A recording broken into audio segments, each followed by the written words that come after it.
he takes his time before he speaks. Therefore, he knows what he's gonna say. I can just listen to it and like I can tell like, okay, that right there probably mesh well with this song. Cause I got so many songs in my head that I didn't listen to or heard, or what I could become if I stay consistent in what I'm doing.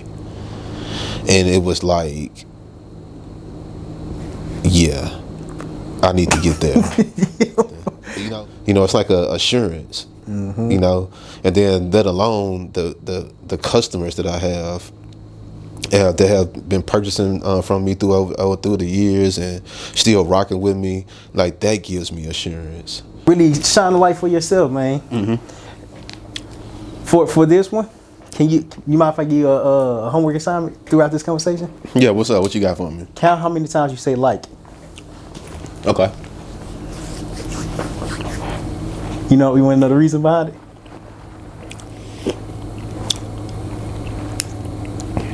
So you can fill in the space. Because really you shouldn't be saying like too much while you talking. Mm-hmm. It's so you can become a better communicator as well. Because it's the small things, bro. Mm-hmm. My lady, she told me that I used to say but a lot. Mm-hmm. Like, what you mean? Bro, we played a video, I heard but this, but that, but this, but that. I'm like, oh, it's taken away from me. Mm-hmm. You're a good communicator. Mm-hmm. You do that by your transition words. Yeah. You know what you call it? Is I actually watch him speak a lot. Is Barack Obama, and the reason I watch him is for that reason, is because I do have a problem with saying like, and he takes his time before he speaks. Therefore, he knows what he's gonna say, and he don't have to fill in the space. Mm-hmm. So like, it might take him 15 seconds before he responds, but that's because he's getting it together. And once he delivers it, then it's immaculate. Ooh. You know what I'm saying? Like, if you listen to him talk, he always talk like that. He does. You know what I'm saying? He doesn't talk really, really fast. You ask him a question, he takes his time, then he answers the question. He speaks slow. Like, it makes sense. But we don't learn that. Mm-hmm. We don't learn that. Yes, we're watching them. Mm-hmm. But we don't understand what's going on behind the scenes. Mm-hmm. Like, how much are they practicing? I just said like right there, but that's okay. Mm-hmm. We're more aware of what's going on. Yeah, we're constantly trying to be better than we were yesterday. Yeah, we're working on it, man. And we gonna go ahead and dive in. You ready? I'm ready, man. I stay ready. You stay ready, you gotta get ready. Hey, you stay ready, you ain't gotta get ready. What's going on, my brothers and sisters around the world? It's your boy Terryl with the Wild Humphrey, and welcome to another episode, another conversation at Failure is Knowledge. Here at Failure is Knowledge, we speak about growth and how you can overcome your hard times. Today we got my special guest, Oliver Fitzpatrick. What it do? What's going on, man? What's up? What's up? What is called? This a full circle moment. Indeed. This a full circle moment, bro. Yes, it is. This time we in person. This time we in person. So for the people that don't know who you are, who are you, where are you from, and what do you do? Man, my name is Oliver Michael Fitzpatrick. Man, I'm from Little Rock, Arkansas. And I'm a plethora of things. I'm a creator. I'm a fashion designer. I also am a DJ. So I mix music. You know, do a lot of like, what you call it, mashing of music. So like you take one song, mash it to another, kind of take the beats, maybe take the beats out or take the verbiage out or the lyrics, things like that, mash them up. But yeah, I do a lot of things, man. So that's really a unique talent. Mm-hmm. How you can take the beat, the music, and then transition to a different song. Mm-hmm. You really gotta be creative for that. Yeah, man. It's really crazy because like I just the way my mind works, man. Like it's easy for me to hear a song and be able to figure out like what other song like meshes well with that. Like as far as the beats per minute. You know, like the BPM is really what you matching. Mm-hmm. So like the steadiness of a song is more than likely probably gonna match another song if it's got the same BPM. Cause it's like matter of fact, you know them metronomes? Yeah. Like do Yeah. Those are like, you know, say your beats per minute. So like you can make that thing go faster or you can slow it down. But like the song is gonna be the song, but it's gonna match that tone, that metronome. And that's how you able to mess it up? No, I don't use that. I guess you gotta say I got one in my head because like I can just listen to it and like I can tell like, okay, that right there probably mesh well with this song. Cause I got so many songs in my head that I didn't listen to or heard or like, and then like the way music is, I mean, it's, you know, it's pretty much being used over and over again as far as sampling and things like that. Like, crazy story. My dad used to be a DJ, and I'm over at the house and we chopping it up, just talking, and he was like, "Man, I'm gonna put you on some songs." that I was listening to, man, like back in like the 70s, the 60s and 70s. And I'm like, okay, cool. So he put me on, man. I got my music app out and I'm typing it in and he pulling up some stuff and he pulled up this one song and he playing it and I'm like, why does this sound so familiar? So I keep on listening to it and I said, that's Jay-Z. I said, Jay-Z sampled this song. Go back to the Jay-Z song, and it's that song sampled. The same exact one? The same exact song. He took that song, he sampled it, and he looped a part of that song. That's what it stood out to me. Is like the part of that song that it was playing was like some trumpets or something like that. And like I was like, dang, that sounds just like an intro, or it sounded like a loop beat that I'd heard before, and that's what it was. It was Jay-Z.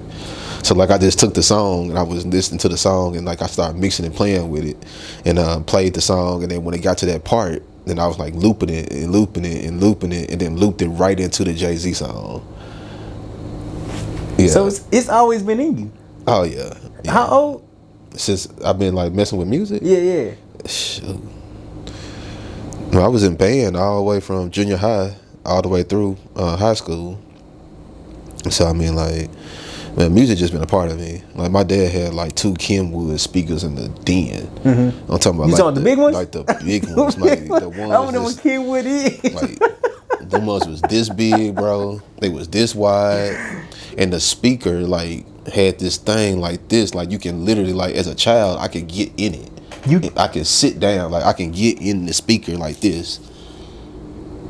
Dang. Yeah, so like I used to just get in the speaker like this and just listen, and just like you can feel like the subwoofers like them on. Yeah. And I'm surprised I can hear now. You know, but that's like, probably why you got an ear for music. I think that's why. Yeah, I used to stay in there, man. Like he turned that music on like it was nothing to wake up on like a Sunday morning, man. And he in there cooking some breakfast or something. Got some Earth, Wind and Fire playing, or some Whitney Houston, or some OJ's, or Marvin Gaye, or Curtis Mayfield, Isaac Hayes, like all kind of just genres of music, man. And male, female, like. It was crazy. I was like, man, this is like some dope stuff. And then like he got all these vinyl records. I collect vinyl records now too. I got the vinyls. Okay, with the you put the thing down to get the playing. The record, what's it called? Record? Record player. Record player, yeah. Dang. Yeah, I got one of those. I collect vinyls. He got a bunch of vinyls, man. And like to the point, like he know them all. That's the crazy part. Like I can literally just randomly pick one out of the stack. And he'll look at it and be like, oh yeah, that's such and such. You know that movie? This was in that movie. Da-da-da-da-da. This person, they cousin is this, da-da-da. I be like, how do you know all this? Like, it's just crazy. Like, did he even know that stuff? Like, yeah, but. So how did you, so being creative, that's a skill that has to be worked on every day. Would you agree? I would say yes and no. Yes, because you do have to work on any skill that you have to be good at it. No, in the sense of some things you just are kind of born with and you have to work on it to hone it. Or it's not like you have to work as hard. I guess if you would say, because it's like, I guess, man, you can say that like if you you know the old saying that if you're doing something that you love, that it don't feel like work. Yeah. It's kind of like that. You know, like I don't go a day without listening to music. It's not if it's a day that goes by that I ain't listening to music. It's probably because I can't hear. Probably. You gonna feel the music? Like, can you feel the music? You can. I mean, you can like feel you can feel the subwoofers and stuff on your skin. You know what I'm saying? Them hitting like that. But that's the only way that I would not listen to music. Is I didn't have the ability to hear anymore. Dang. Like that's how much I love music. I mean, you did lose your hearing when you was younger. You feel me? So yeah, that's dope. So last conversation we had, I think we was talking about growth and.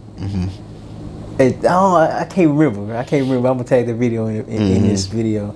I think it was like overcoming obstacles as well, and growth and what that looked like, things like that. So, have you experienced any obstacles within the last 6 months? I mean, it's always obstacles. You know, like being an entrepreneur is, it's gonna be an obstacle daily. You know, to get to whatever goal it is that you've set for yourself. You know, like there's gonna be business opportunities that might fall through. There might be situations where you're needing to make something happen out of nothing. You know, like it's always obstacles and things that you go through. That's just a part of the game as far as being an entrepreneur is concerned. Well, so we all have obstacles. You're absolutely correct. The obstacle that I've been on last in 8-9 months was figuring out who I was and who I wanted to become, right? And I have more clarity. Yes, I am a public speaker. How am I working my craft each and every day? That is hard. That is difficult doing something every single day. Yeah, it is. I was actually just talking to somebody about that not too long ago, as far as just the ability to be great at something, or really call yourself a master at something. Like you have to do something with it every day. Like you got to, like it is. That's where the love for what you do, you have to have that, because if you don't, you're not gonna be doing nothing like that, whatever it is, every day. And I'm not saying that you got to like even put 2-3 hours in every day, or even an hour every day. You might put 30 minutes in. You might put 15 minutes in, but you have to put some time in every single day, because while you not, somebody is. You know what I'm saying? Somebody is. Somebody putting in some work. You know, and like we're not gonna get anywhere, you know, like wishing and hoping. You know, like I think just as black men, that's something that I feel like that a large majority of us understand that. You know, is that like when we got to work for everything that we get. It's not many of us that have things that have been handed to us. You know, so like I don't shy away from hard work, or like I understand what it takes as far as to be able to achieve the things that I'm achieving, and know that even with the other goals that I have set for myself, it's gonna take another level of me. I saw this quote on, I think it was Facebook, and it said, what did it say? The you today is not the same. It's not the you today is not gonna be the same for tomorrow. No. And we're constantly evolving and growing into our creativity, because our creativity is what brings us life. Yeah, you know, like sometimes, man, like I meditate, and there have been times that I have meditated and kind of like, I'm not gonna sit here and say I've seen into the future, but like I always like I got a grasp of what I could become if I stay consistent in what I'm doing. And it was like, yeah, I need to get there. You know, like just having a thought process of like what you could be and the things that you can accomplish. You know, it's like that's like my like what you could say is like with a cat and you got a yarn that you keep putting in front of them, they keep jumping at it trying to like that's my yarn. You know, like every time I get up and I'm coming in this office and I'm putting stuff together, just like today, we coming to meet for this, and one of my clients walk out and I'm doing business on the street. You know, I should have took a picture, bro. that shirt that you had, did you put? Was it locks on there? Yeah, bro. That mug was crazy. Yeah. I don't know. It just came to me. I should have recorded for you. Yeah, that was crazy. What he did on that was he needed something for he's going to the beach. Okay. So he wanted some type of like lounge wear type thing that he could wear like with some shorts and stuff like that. So he wear on the beach. So I did two fits for him. Both of them got shorts, and then one of them is like a polo shirt with the zipper. Yeah. And then the other one is the other one is a button up shirt. So it's like a really nice button up shirt. Got the thick buttons on there. Was it the purple one? That was the purple one. Yeah. So both of them are short sets. You cold, bro. You cold. I ain't gonna lie. I'm like, gee, that was crazy. This one right here? Yeah. I done looked at that one like a couple times. Bro, that's like one of my first pieces. For real? Yeah, like the first fashion show I ever did, that was in it. What's the story behind this one? That? Mine is being your first one, like. The story, it's crazy that you asked me that. But the story behind that, man, honestly came from, I used to stay in these high-rise apartments, right? And on the 4th of July, I could see everyone's fireworks. So, like, I stayed on the 12th floor. So, like, my windows were just, like, from the floor up. So, like, as soon as you walk into the apartment, it was straight windows. So, like, I could see, like, the big fireworks that they was doing at the river, people that I could see all the way to, like, Pinnacle Mountain. Like, that's how far I could see, how high I was up. So, like, seeing everybody's fireworks, I can literally just sit there 4th of July and just, like, look out the window and just see fireworks everywhere. I'm like, man, this is beautiful. And I was like, dang, I should make a suit that's like this experience. So I started like thinking of like these different fabrics and looking for different fabrics that gave me the idea of fireworks. So that's what that mug, and not down at the bottom right. Is it the fireworks? Well, not the bottom right. The like straight ahead. Like all that, like that front part there, like that's kind of like the like fireworks there. It's actually like that's what it views to me. It's like get like fireworks. It's like kind of like what I was seeing when I came up with that. That is crazy. That is very unique because as soon as you said fireworks, I saw it. I saw it. I'm like, bro, that's so creative. Yeah. That is so creative. What does creativity mean to you? What does creativity mean to me?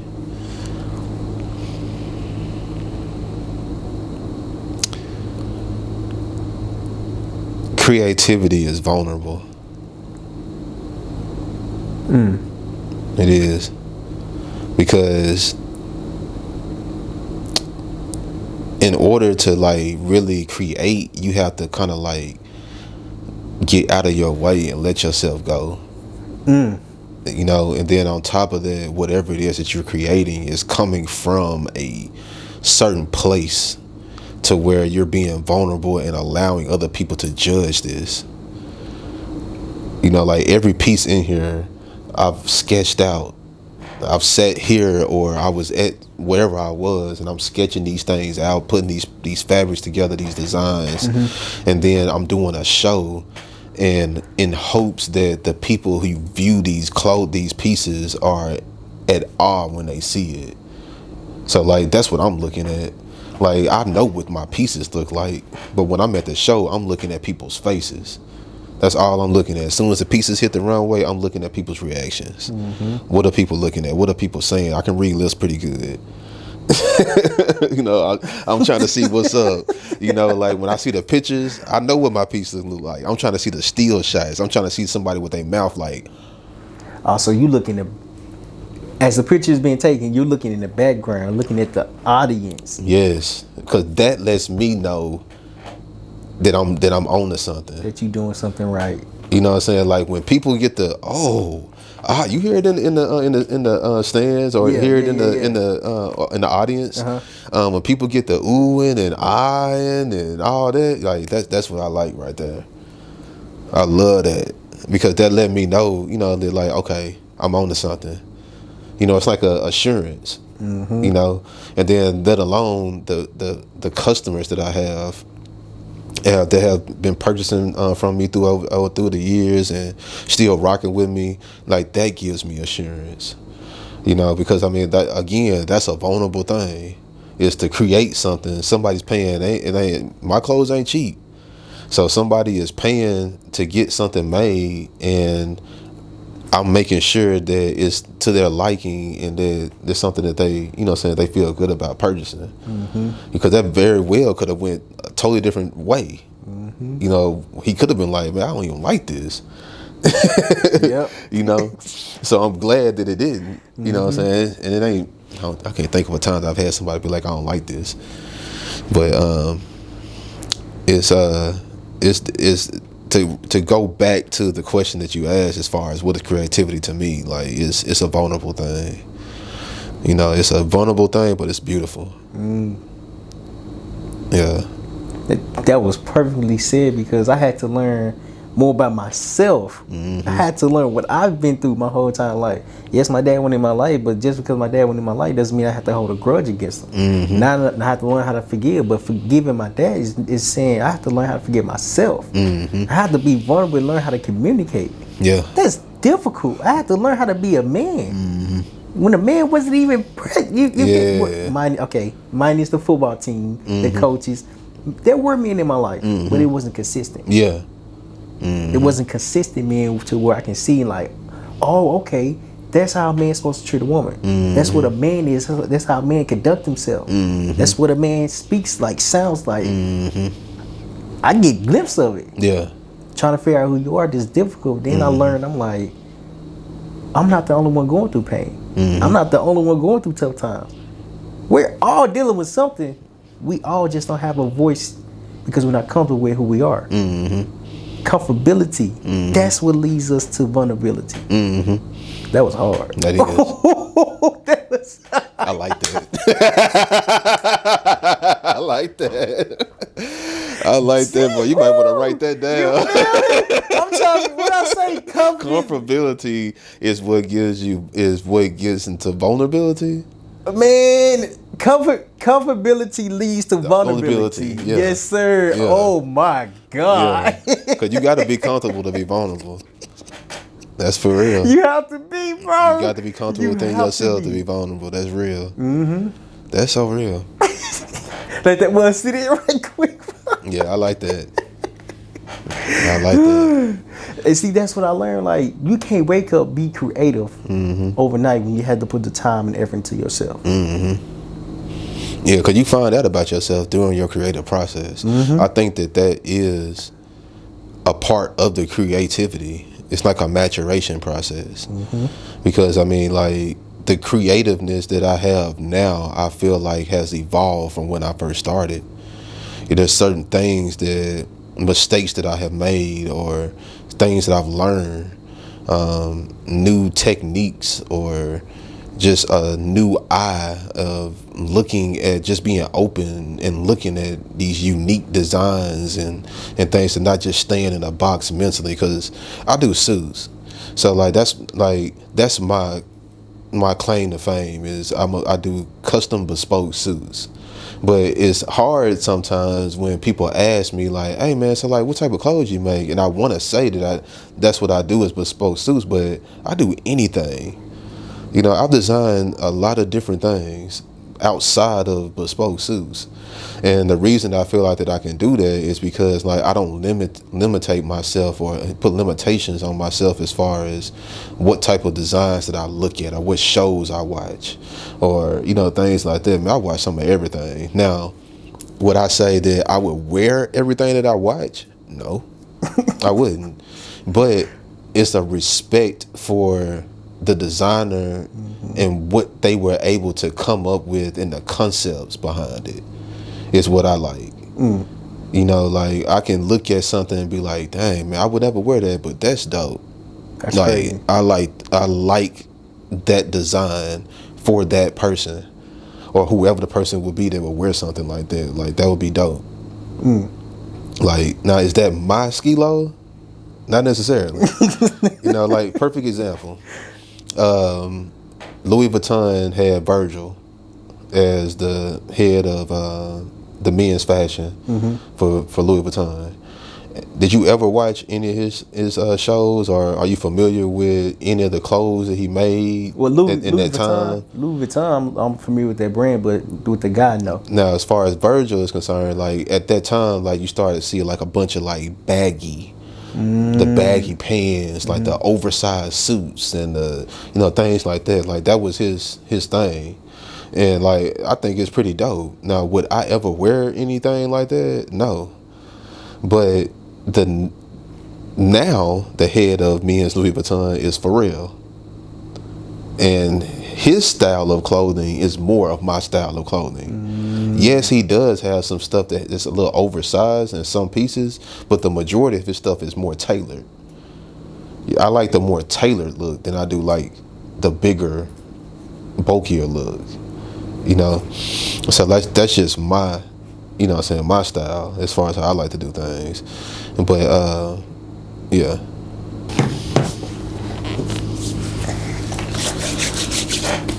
I love how you study your craft. I love how you study what you're in. Not just fashion, but music as well. So they're commingling, they're intertwining, they're mixing together. It's like peanut butter and jelly, bro. It's like peanut butter and jelly. I promise it is. Why is it so important to learn? Like, why so? Why? What made you say that? Because like I don't think that you can truly have one without. I'm not gonna say that. They stand alone. You can have one without the other. Just like you can have a peanut butter sandwich, or you can have a piece of toast with jelly on it. But it's an amazing thing when you put them both together and make a peanut butter and jelly sandwich. That's different. So it's like, yeah, music stands alone by itself and fashion does too. But they intermingle and they go together so well that's why you always see them together. How many silent fashion shows have you seen? Not many. It's gonna be some music. You know what I'm saying? Is that why you watch Pharrell? Well, I like Pharrell just because it's really crazy that you say that, because I followed Pharrell when he was as a producer. That's how I got attracted to Pharrell and what he does is through his music. It's his music is phenomenal. Him as a producer, the different levels of what he can produce. Like, I mean, the dude did a whole anime series of movies, like all them, like Monsters Inc. What's the ones with the little yellow Minions? Minions, yep. All them cartoons, all that. All the music behind that, for real. Yes. That's crazy. Yes. Like, dude got levels. Wouldn't even thought. Wouldn't even have known that. That's crazy. Dude, he do animated anime, it's the animated music production. And then of course you know what he does as far as hip hop and rap and pop and jazz and whatever. Like he that dude when it comes to producing. So that's what made me like follow him. It's like I like what he was doing as far as the music is concerned. And then like his style really was just one, like he's always had like a pretty unique, type style about himself. But like that's what had me following him is more his music. But I always knew that he was in fashion because he was with Chanel for a long time. Like he was doing a lot of work with Chanel and doing some work with them. So like I've always followed him with that. So it made sense when Louis Vuitton got one. It made sense to me. Now there's a lot of people that in the fashion industry or whatever that didn't like that move at all. But I feel like that's the thing about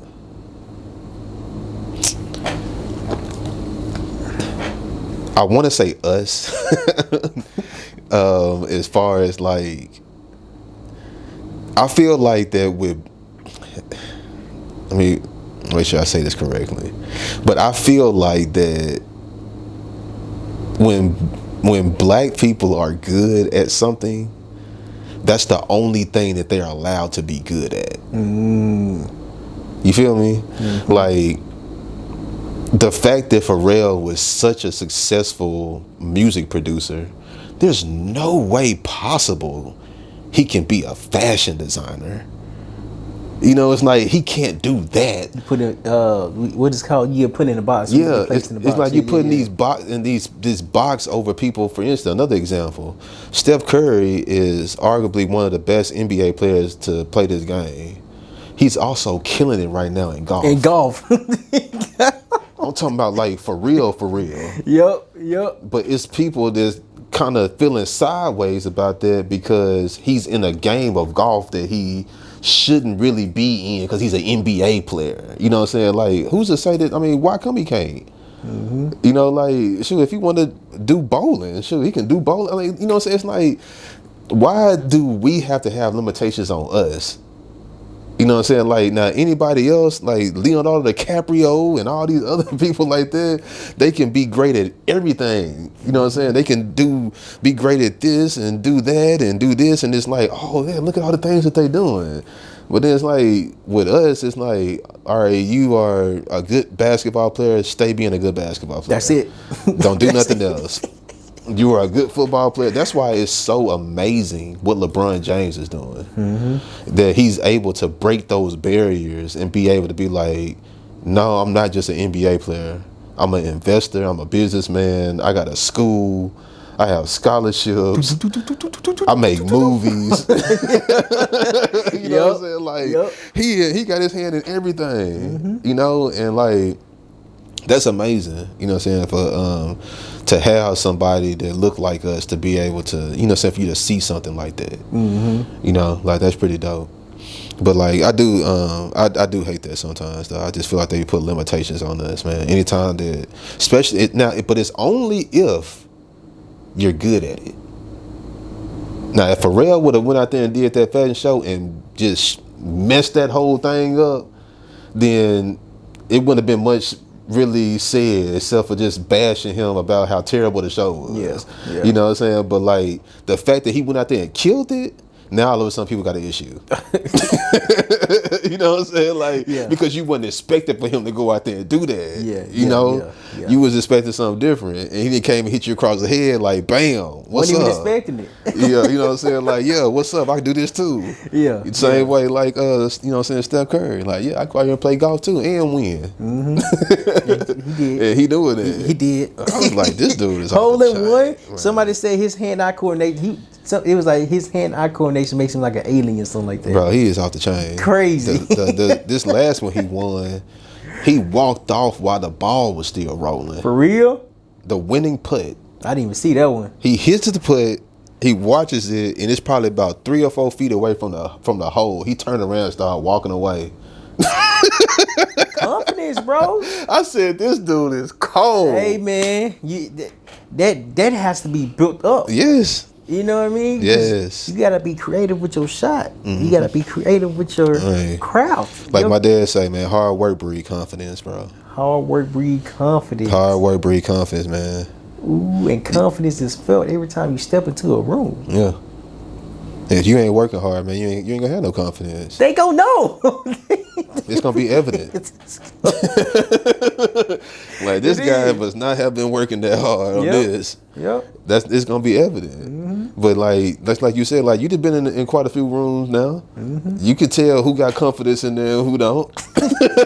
That is true. I ain't gonna, you can tell. You're right. You're right. Can tell. It's hard for us to believe in ourselves. Like, yes, he on stage, but why can't you be on stage next? That's how I look at it. Yeah, he did his thing. You asked me earlier, how was it? Yeah. It was cool, but to be honest, I went because my brother Iridian went. When we went, I'm looking at the room. Yeah. I'm like, yep, my time coming. Yeah. That's how it's supposed to be. That's how it's supposed to be, man. Like if you can't see yourself there, then who the hell else supposed to see you? You feel me? It start with you. It start with you.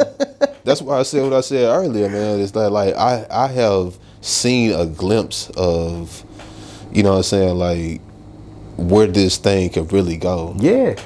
You know, and I'm just praying, man, that God just keep me on the right path with this thing for it to really do what it need to do and bless the people that I can bless with this situation and create something that's like long standing. You know, like when I'm long gone, like I don't want ND Regine to die with me. You know, like I want it to be like Walmart. Yep. You know what I'm saying? Like they can go, it don't matter.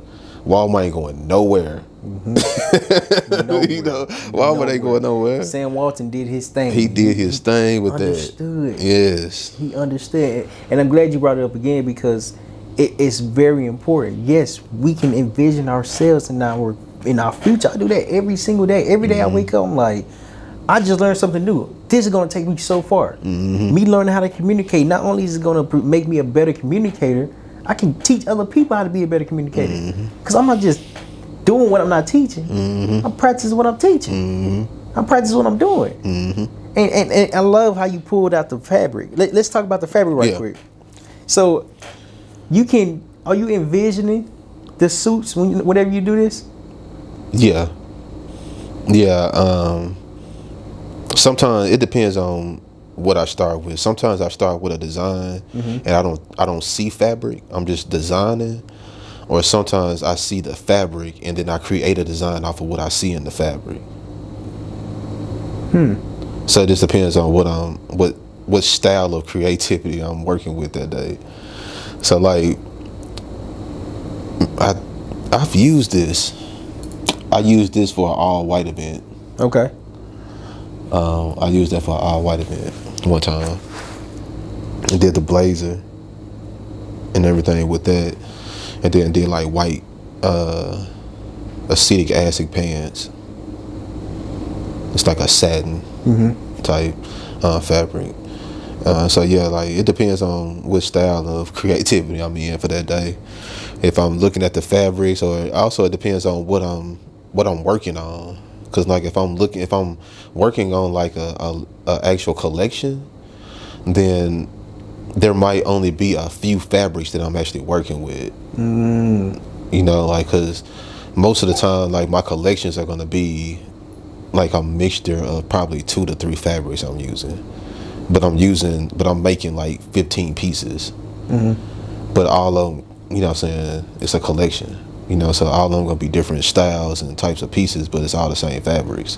Like those two, that's a part of a collection. These two? Yeah, those are the same fabrics. Ah, okay. You see that? Yeah. Dang. Yeah. Like what you see behind you, that's a part of a collection. But I use like those, like starting from like that black. Going down to the left, like that's a part of a collection there. Oh, so this is this see, like all those earth tones, those go together. Yeah. It's like an African animal tribe type, because that's a collection that I put together strategically, putting those fabrics together like that. Dang, that's crazy. That detail is insane. Yeah, I see what you did, because that orange. And now the black, okay, that's hard. Yeah. This collection, that's part of the collection? Yeah. This one was another jacket, okay. Dang. Yeah, so with that particular one I did, for every suit that I did a tracksuit to it. So I did like a 2-piece suit or a double breast suit, and then I used the same fabric and made a tracksuit. You just creative all around, man. So how do you repurpose your pain into your music? How do I repurpose pain into my music?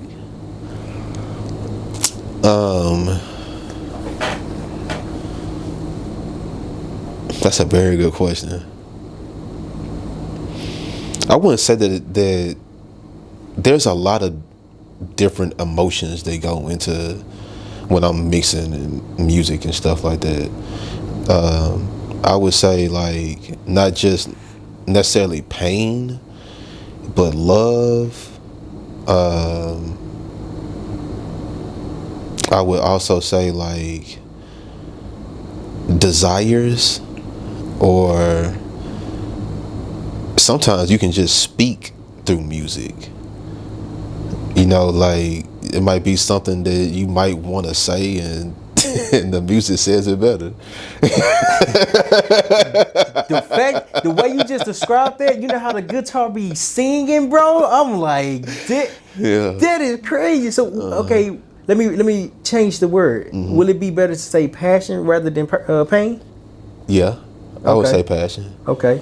Yeah, because like when I'm mixing, man, like it just depends on what I'm on. Like, cause I listen to so many different variations of music, and like I even listen to music that's from different countries, and I don't even know exactly what they saying, but like you can still feel it. You know what I'm saying? Like you can still feel the music. But I would say definitely passion. Depending on the way I'm starting it off, what songs I'm working with. And that's kind of like where I'm going. Like I could start off and be like I could be in some Afro beats type mood. So I'm working with some different Afro beats type artists and stuff like that. I could be in R&B, and then within R&B, like I like to I listen to a lot of female artists too. So like I'll do something like just all female artists. Something like that. With the R&B, then you got shoot neo soul and pop and all kind of jazz. It's just it's all kind of different music that you got out there that you can put together.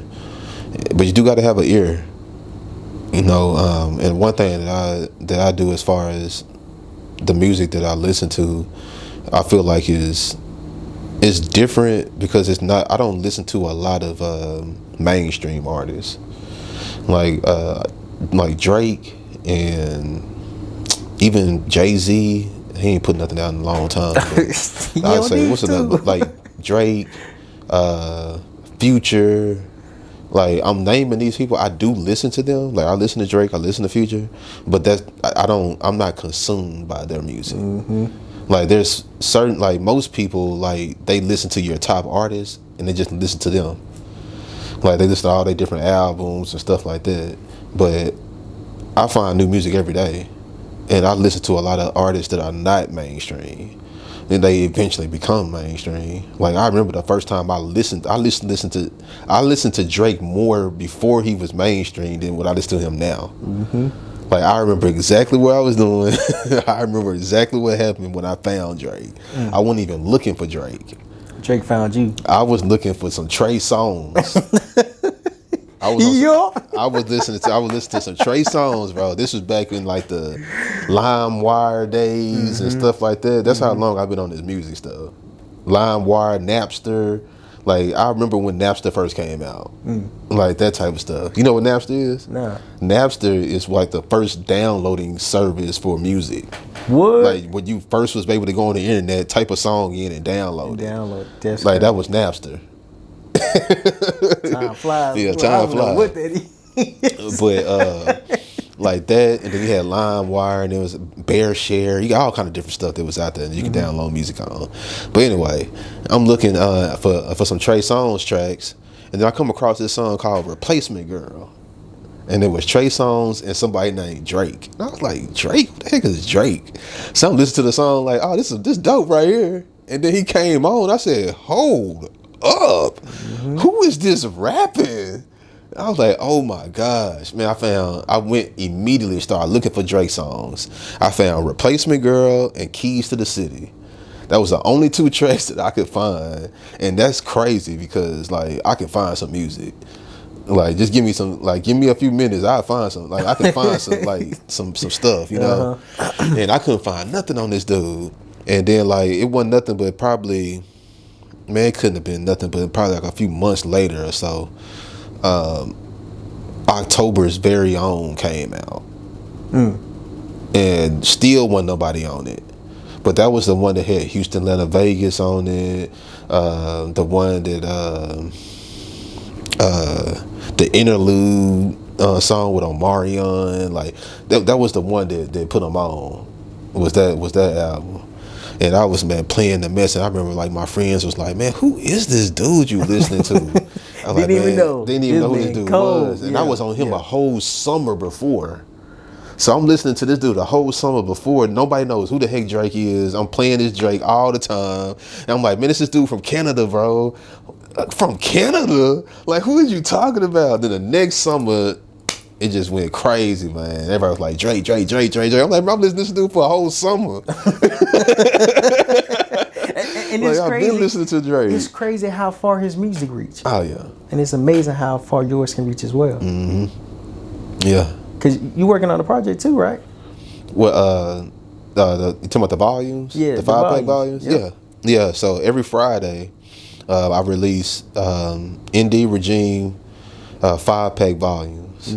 So it's 5 songs that I curated, that I pick. That depends on what vibe, you know what I'm saying, I'm on for that week or whatever. But that's what I drop out, and it drops every Friday like clockwork. It's coming. I'm on volume 2 now. Volume 3 will be dropping this Friday coming up. And I'm just going to keep dropping it, man. Like, I'm not going to stop doing it. I'm just going to keep dropping it, see where it goes.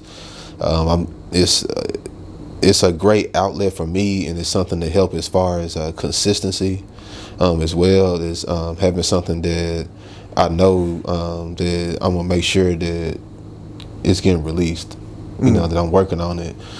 So like I already got a couple of volumes already ready as far as the music selections are concerned. I just need to, you know, mix it. So I like doing I like to wait the week of or the week prior to mix it. I don't know what it is, but there's something about, I feel like it's fresh.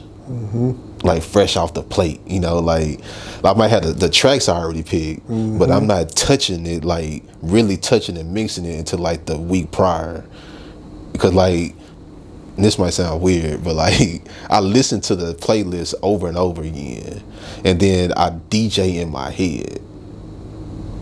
So like I'm listening to it and I'm like, oh, I'm making scratch right there. Like that'd be a dope scratch right there.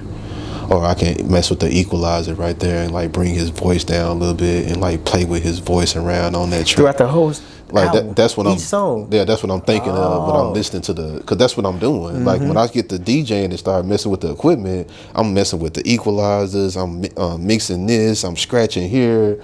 I'm fading the songs out and in, and like I'm smashing it here, and like it's all kind of stuff going on. If you could really see my hands, like and what I was doing. I'm gonna have to record that. I'm about to say you should record it, bro. Yeah, I'm gonna have to record that. Like what I'm actually doing with my hands, so you can see like, cause it's real dope, and that's another thing that I watch because I'm learning, and I learn a lot by like watching. So I watch a lot of YouTube, and I watch a lot of DJs, YouTube, like watching them DJ, and that's how I was able to like pick up on some stuff, like really messing with that equalizer and stuff like that, with the pitch. Like it was this one dude I watched, man. He just messed with the pitches of these songs, man. It just be like, I'm like, bro, you are dope. Like, what did you learn this like, from? Where did you get that from? I'm like, that was what genius. made you think to do that? I'm like, this is crazy. Things, bro. See, that's what I'm saying. Like, we learn from everybody because everybody has different ways of doing things. Absolutely. Like we're speaking, bro. So many people speak. Everybody speak differently. Yeah. Everybody can captivate an audience. Yes, they on stage for a particular reason. Yeah. But they can do it.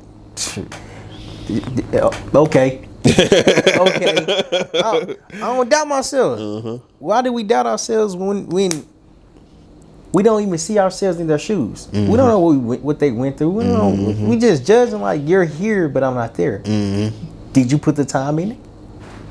Facts. It takes time to change your life. Do you deserve that? Do you deserve that? Man, now, how honor grew? Yes. Yes. That's what I had to, like, I think that once you start asking yourself questions like that, that's when you have known that's when you know that you're growing. Yep. Or that you have grown. It's when you start putting it on yourself. You know, like, even when, like, to the point now to, like, if things don't go the way that I expect for them to go, or if something doesn't happen, my immediate reaction is not,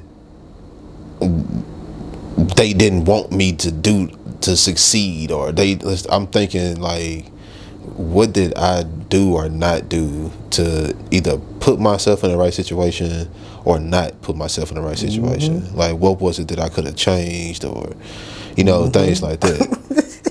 You know, because I feel like that's how great I feel that I am. Yep. Is that you can't mess up nothing for me. I am the one that has to mess it up. If that makes sense. You know what I'm saying? Like, I feel like that I'm that great to where, like, if something doesn't go the way that it should go, then it's my fault. You know what I'm saying? It ain't nobody else's fault but mine. Yep. Because, like, you don't have that much control over my desires in life to prevent me from getting where I need to go. If I didn't get there, it's because I didn't do what I needed to do to get there. That's what you have confidence in. Everything that you're doing, fashion, music, your creativity is falling in line with everything that you're doing. It's not a coincidence that you can do this overnight. Well, okay, it might take some time for you know what I mean? But you can sketch it out in a short amount of time. It takes practice. Yeah. Most definitely. Countless of effort, you know what I mean? And that's what people don't see. Yeah. They don't see you struggling. They don't see you trying to, okay, I'm listening to this whole album. As I'm listening to this whole album, I'm really breaking it down second by second. Yeah. That is a gift. Yeah. That is a gift, and you are perfecting your craft each and every day. Yeah, I feel like that's exactly how people become great and masters at what they do, man. It's just every day. It's like my dad said, man, it's an everyday grind. Every day. Every day is a grind. And I didn't really understand it, because he used to say it all the time growing up, until, like, I was for real on that grind. When I for real got on that grind, I was like, I get it now. Like, every day is a grind. Like, every day you got to be working towards that goal. You know, because, like I said before, like, if you're not doing it, like in our cases, I don't know your situation, you know, since the last we talked, but I mean, I don't think you got, like, a team of 6, 7 to 10 people that's helping you with these recordings that you're doing and setting all this stuff up for you, and then after you get through with this, sitting down and editing all this type of stuff. Like, you ain't got no team to do all that for you, do you? Not yet. Not yet. And it's in the building. It's working, right? But it take a process to get to that point. You're right. You know what I'm saying? Like, I wasn't always able to. I didn't have a manufacturing company at first. You know, I was having to do this stuff on my own. You know, so, like, it as you progress, you know, things, you know what I'm saying, fall more into place the way that they should. You know, and a lot of people don't realize, like, the things that you have to do on your own when you first starting off. That's why a lot of people quit. Yep. Because it is hard. It's easy. Nah. It's not easy. Nah. You know what I'm saying? It's hard, man, when you're doing something like this on your own. You know what I'm saying? Like, it's not easy. It's not, but it's doable. Right? Absolutely. We have a choice: either not do it or do it. Yeah. I'm gonna make that choice to do it every single day. Yeah. Every single day, because it builds. Yeah. And that's the thing that I think that a lot of people kind of miss. That, like, I would say, the people that deal with you in your life, is that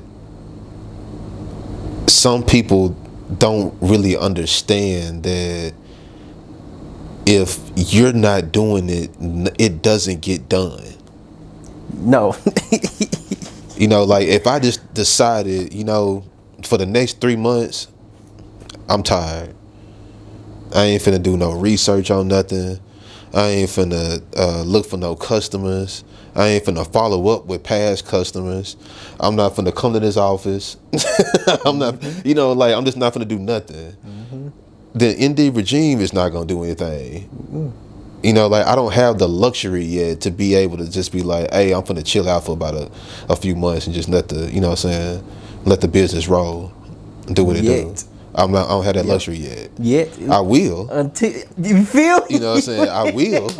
You know what I'm saying? It's gonna be a time where I'm gonna be hitting you up in Florida. You feel me? Hey, yes, bro, I'm coming down, man. The shop is good. Yep. They got it running. I'm finna come there, holler at you, man. We gonna break bread for a week or so. Bro, it's gonna be so crazy. I'm gonna be like, everything you place, cool. I'm gonna tell my wifey, come on, babe. You feel me? Yes. So before we end, I do have one segment that's called Best for Last. Yeah. I think you played this game maybe twice. Okay. So I asked 4 questions and you answer with a quick explanation. Okay. First one, how do you keep your composure? How do I keep my composure? Meditation. Okay. And I try to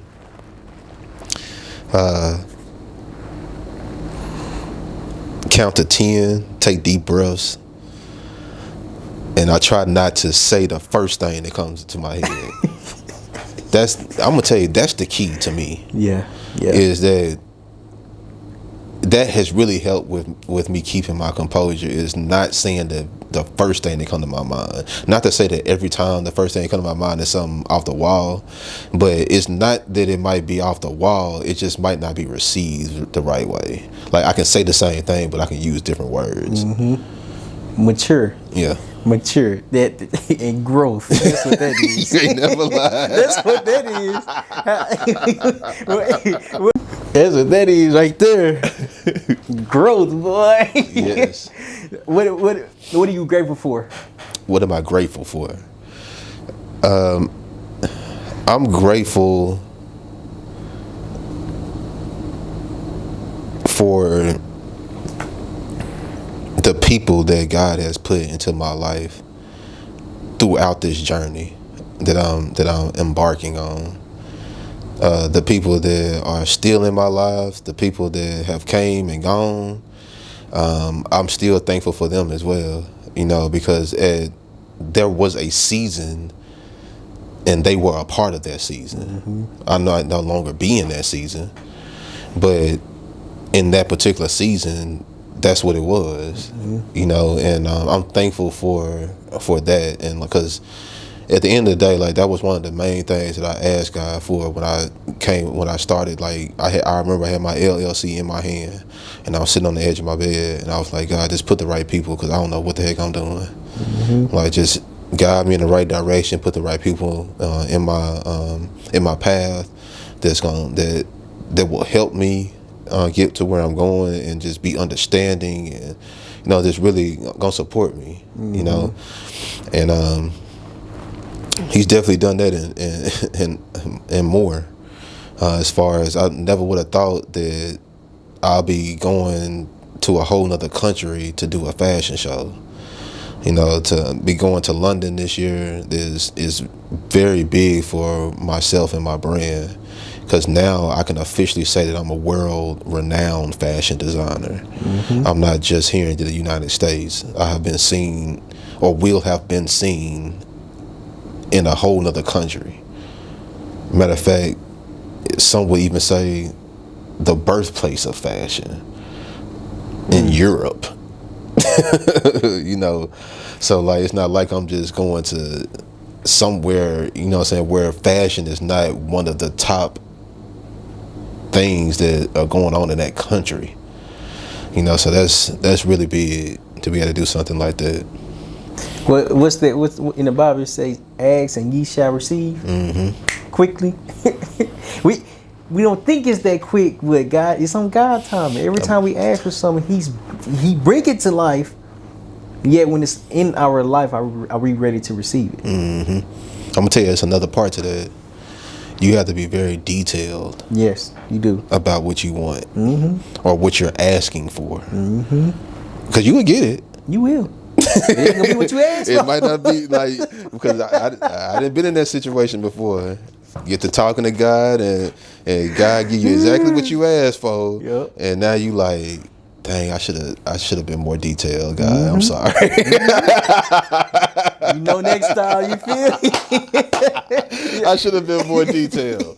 I get you now. I got it. It's the best teacher. What do you regret? What do I regret?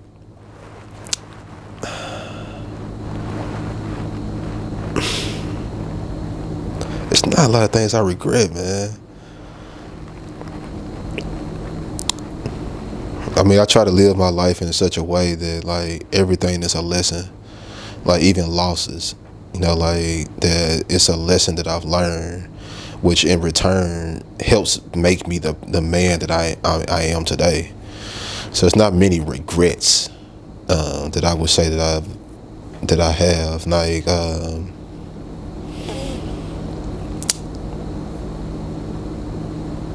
can't think of many.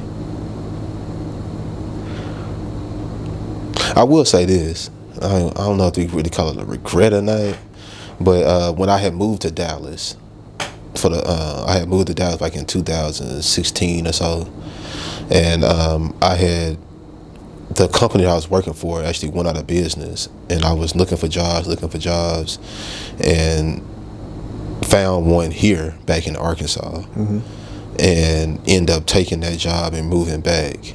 And not that I regret moving back here, but sometimes I do think, like, what if I would have just, like, kind of stuck that out and just, like, found something, like, just, if I had to work at McDonald's for a few months, you know, and just thug it out, you know, and, like, what situation or where would I be now, or, you know, things like that. I do think about that sometimes, but in the all grand scheme of things, like, there have been some tremendous things that have happened to me since I've been back in Arkansas that probably would not have happened if I wasn't here.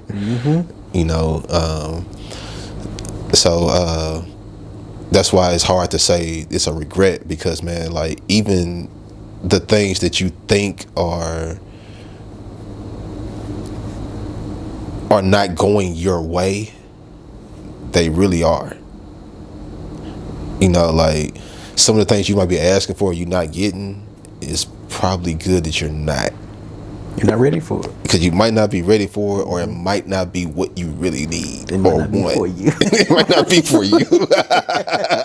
You know what I'm saying? So I ain't even like, that's how I just try to live my life, man, is off of those, you know what I'm saying, principles, just like learning from all mistakes, man, trying not to make the same mistakes over and over again, and just knowing that at the end of the day, it's God's plan, and everything is within His plan. You know, so I just try to hold on to that, because at the end of the day, I know that that it's going to be really nice. Surely and slowly. Yeah. And last question, what does failure's knowledge mean to you? Failure is knowledge. Man, basically just like what I was just iterating to. I mean, that there's always going to be a learning situation, you know, and failure doesn't always have to be a negative condensation. You know, like, failure is learning. You know, like, if you're not failing at something, then you must not be trying. You know, like, you got to fail at some things to be able to get good at it. The first bow tie I ever made was a failure. It was terrible. Oh my gosh, it was terrible.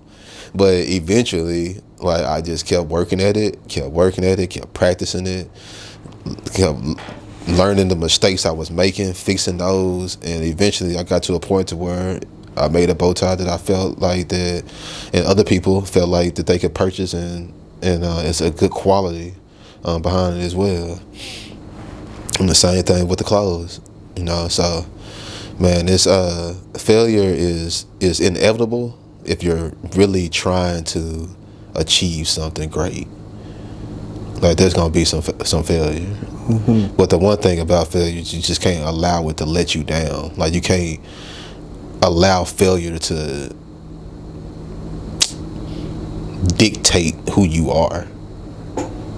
You know, like you have to get to a point to where you just learn from it and move on.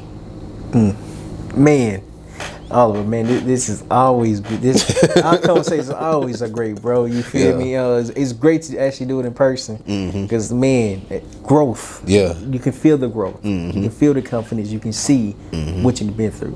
Right, what you go through is who you are today. So how can people plug into you? How can they listen to your music? How can they connect with you? How can they work with you? How can they buy from you? How can they support you? Man, the website is gonna be a great place as far as setting up the consultations and looking to see what items I have on there. I got accessories and stuff like that on the website as well. But that's www.ndregime.com, NDEEDREGIME.com.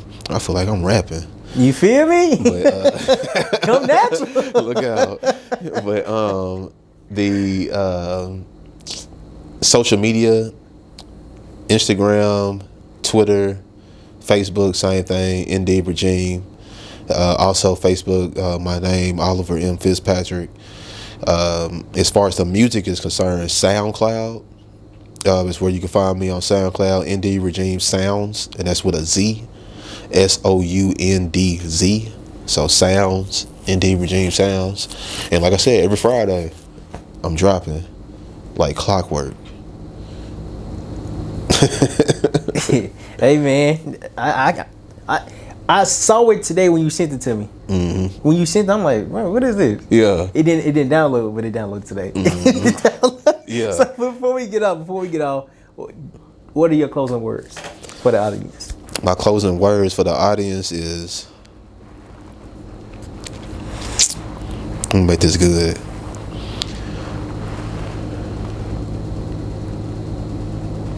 My closing words for the audience is probably something that you probably have heard before, but I feel like it resonates, is stop allowing people to be around you that don't know who you are. And what I mean by that is like, if they can't see the greatness in you, then they don't need to be around you.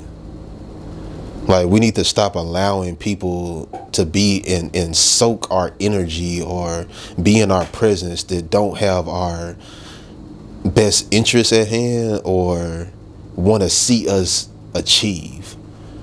You know, like, it's time out for that. You know, like, I'm very selective of where I put my energy and who I talk to. And I'm not talking to nobody that doesn't want to see me be the best I can be, nor am I going to be the individual that doesn't want to see you be the best that you can be. You know, like, I'm reciprocating exactly what I want. You know, like, as far as friendships are concerned and business people that you're dealing with, like my business partner, man, KJ, man, I love dude to death. Like, that's my guy. And that's my guy because he's accountable. He's there. He's and he talks the talk and walks the walk. You know, and you got to have people around you like that. You know, that's not gonna just be not doing what they say they gonna do, not holding commitments. Y'all don't check on each other really like that. You know, stuff like that. Like, you got to have some people around you, man, that really want to see you succeed, and you doing the same for them. You know, like, because I know I got homeboys, man, we might not talk all the time, but I know that when we do reach out or anything like that, it's all love. I know that we, you know what I'm saying, we just on the grind, you know, stuff like that. But like, as far as like just people bringing your energy down and I always got some issue or problems going on. It's like, oh my goodness, come on, man. Like, I can't do this with you. You know, like, I have my own issues and problems. You know, like, I'm not trying to sit and listen to that every time we talk. Now, is it going to be some times that we chop it up and you're like, bro, I just got to tell you this. Like, I get it. But every time we talk, you don't need to call somebody else. You need to call somebody else, bro. Don't call me no more with that. Like, I can't do it. Man, bro, hey, that was deep. That was deep because you speaking from experience. Man, bro, I appreciate your time, bro. I appreciate you letting me come into the facility. I love the designs, bro. I appreciate you for having me. I appreciate you for having me. I'm glad you finally got a chance to step foot in here and see like where I make the magic at. Yes, sir. It's definitely magic being made, bro. I appreciate it. I appreciate it, man. Thank you. Thank you so much.